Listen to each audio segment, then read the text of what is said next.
हरे कृष्णा। देवियों एवं सज्जनों,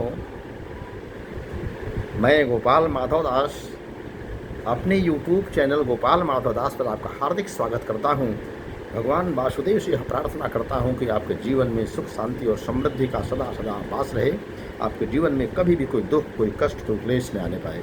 इसी मंगल और पवित्र भावना के साथ आज अपने वीडियो को हम इस विषय वस्तु पर प्रारंभ करते हैं कि लोग अक्सर मुझे पूछते हैं कि ब्राह्मण किसे कहते हैं। तो आपने भी सुना है कि 4 वर्ण व्यवस्था में चार वर्ण होते हैं, ब्राह्मण, क्षत्रिय, वैश्य और शूद्र। भगवान गीता में कहते हैं कि चातुर वर्ण मया सृष्ट गुण कर्म विभाग सह। हे अर्जुन, ये 4 वर्ण ब्राह्मण, ठाकुर, वैश्य और शूद्र मैंने बनाए हैं, मेरे द्वारा निर्मित हुआ है। और ये किसी एकाएक नहीं हुआ है, बल्कि गुण और कर्म के आधार पर मैंने इसका वर्णन किया, मैंने इसका विभाग किया है, मैंने इसका विच्छेद किया है, मैंने इसका निर्माण किया है। गुण और कर्म के आधार पर ब्राह्मण के गुण क्या होते हैं? जिसके अंदर वो ब्राह्मण के गुण होते हैं, जिन आत्मा के अंदर, उन आत्माओं को अगले जन्म में ब्राह्मण वर्ण में, और जिनके गुण क्षत्रिय के होते हैं उनको क्षत्रिय वर्ण में, और जिन आत्माओं के गुण पूर्व जन्म में वैश्य या शूद्र के होते हैं, क्रमशः उन्हें वैश्य या शूद्र वर्ण में जन्म मिलता है। ये बहुत गहरा विषय है। आज मेरा विषय है ब्राह्मण किसे कहते हैं। तो अगर हम शास्त्र की दृष्टि से देखें तो उसे कहते हैं कि ब्रह्मम जानाति यह सह ब्राह्मण।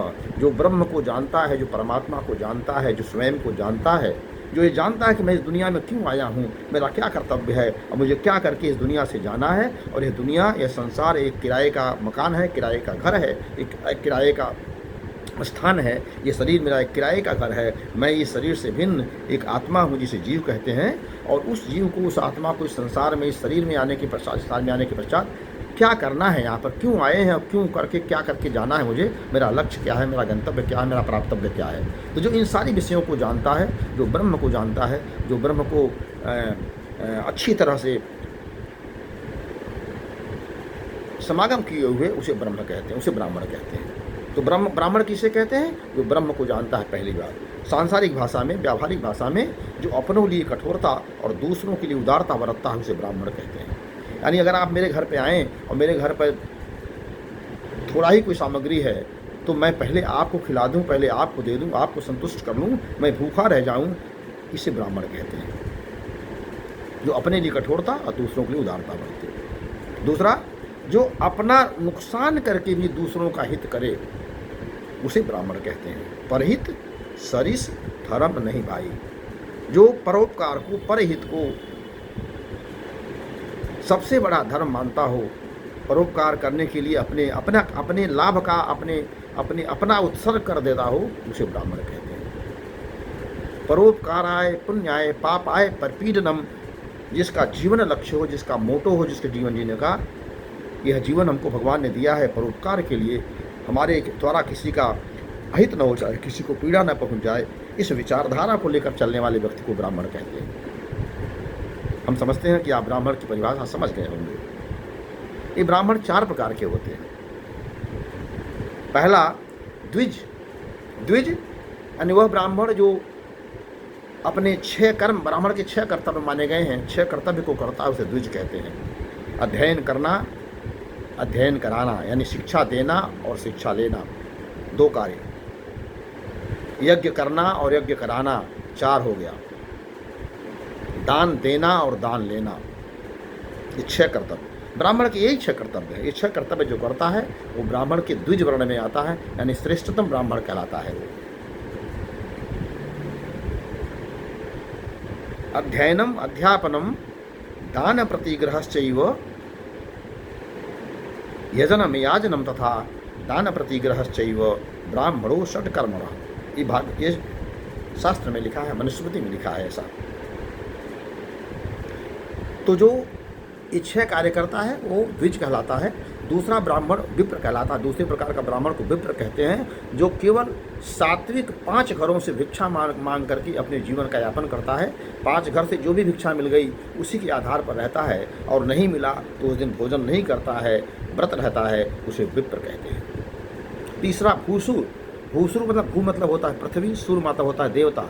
जो पृथ्वी का देवता है, या जो पृथ्वी की रक्षा के लिए, पृथ्वी के अच्छी चीज़ों के सत्प्रवृत्ति संवर्धनार्थ, दुष्प्रवृत्ति उन्मूलनार्थ जो कार्य करता है उसे भूसुर कहते हैं। जो पृथ्वी का देवता हो और पृथ्वी की रक्षा करने के लिए जो यज्ञ करता हो उसे भूसुर कहते हैं। 3 प्रकार का हो गया। और चौथा कहते हैं, जो मैंने बताया कि जो ब्रह्म को जानता है, जो ब्रह्म को जानने के लिए अथा तो जिज्ञासा, ये उपनिषद का मंत्र है, अथा तो जिज्ञासा, अथ इति जिज्ञासा, यानी मैं कौन हूँ, कहाँ से आया हूँ, क्यों आया हूँ, मेरा क्या कर्तव्य है, मुझे क्या करना चाहिए, क्या मैं इसे कर रहा हूँ कि नहीं कर रहा हूँ, इस जिज्ञासा को शांत करने के लिए जो कार्य करता है उसे ब्रह्म जानने की कला कहते हैं, ब्रह्म जानने की जिज्ञासा कहते हैं और उसे ब्राह्मण कहते हैं। इस प्रकार से ब्राह्मण की 4 प्रकार की परिभाषाएं हुई। मैंने अपने शब्दों में, सरल शब्दों में यह दास से बताने का प्रयास किया जितना मुझे ज्ञान है कि ब्राह्मण किसे कहते हैं सामान्य भाषा में। बाकी तो अभी ब्राह्मण के बारे में हम 2-4 घंटे भी बोलना तो शायद कम होगा, लेकिन यहाँ चूँकि वीडियो बहुत लंबा हो जाएगा, इसलिए छोटे वीडियो के साथ आधार पर मैं आपको बताना चाहता हूँ कि ब्राह्मण किसे कहते हैं, ब्राह्मण की क्या क्वालिटीज़ होनी चाहिए, ब्राह्मण के कितने प्रकार होते हैं और ब्राह्मण बनने की क्या फायदे हैं। गीता में भगवान कहते हैं ब्राह्मण वश्य मुखम आसीत, ब्राह्मण मेरा मुख है। अर्थात इस शरीर को 4 भागों में, 4 वर्ण व्यवस्थाओं में बांटा गया। इस शरीर को, इसने सर के हिस्से को, मुख के हिस्से को ब्राह्मण कहते हैं, इस हिस्से को, कंधे के हिस्से को वैश्य कहते हैं, क्षत्रिय कहते हैं, और उधर के पेट के हिस्से को वैश्य कहते हैं, और कंधे से नीचे, और क्षमा करें, कमर से नीचे के भाग को शूद्र कहते हैं। ब्राह्मण, क्षत्रिय, वैश्य, शूद्र हमारे 4 शरीर के 4 भाग किए गए हैं। गीता में भगवान ने किया है कि मुख को ब्राह्मण, कंधों को क्षत्रिय, उदर को वैश्य और पैर को शूद्र कहा गया। तो इसमें जब जैसे हमारे शरीर में आप देख सकते हैं, हमारे शरीर में सबसे महत्वपूर्ण क्या है, हमारा सर है। अगर हम कितना ही खराब हों, कितना ही महत्वहीन हों, लेकिन अगर हमारा सर नहीं है तो हम जिंदा नहीं रह सकते। ऐसे ही समाज रूपी वर्ण व्यवस्था में ब्राह्मण कितना भी खराब हो जाए, लेकिन ब्राह्मण का महत्व कम नहीं होता, क्योंकि ब्राह्मण अपने पूर्वजन्मों के संचित संस्कारों के आधार पर ब्राह्मण बना है। जैसा भगवान ने कहा कि चातुर्वर्ण मया सृष्ट गुण कर्म विभाग सा, मैंने गुण और कर्म के आधार पर ब्राह्मण बनाया है। तो इस जन्म में जो ब्राह्मण बना है वो अपने पिछले जन्मों के गुण के आधार पर बना है और भगवान ने बनाया है। इसलिए ब्राह्मण अगर निम्न आचरण का भी है तो भी वह पूजनीय है। जैसा कि तुलसीदास जी रामचरितमानस में कहते हैं कि पूजहि विप्र सकल गुणहीना,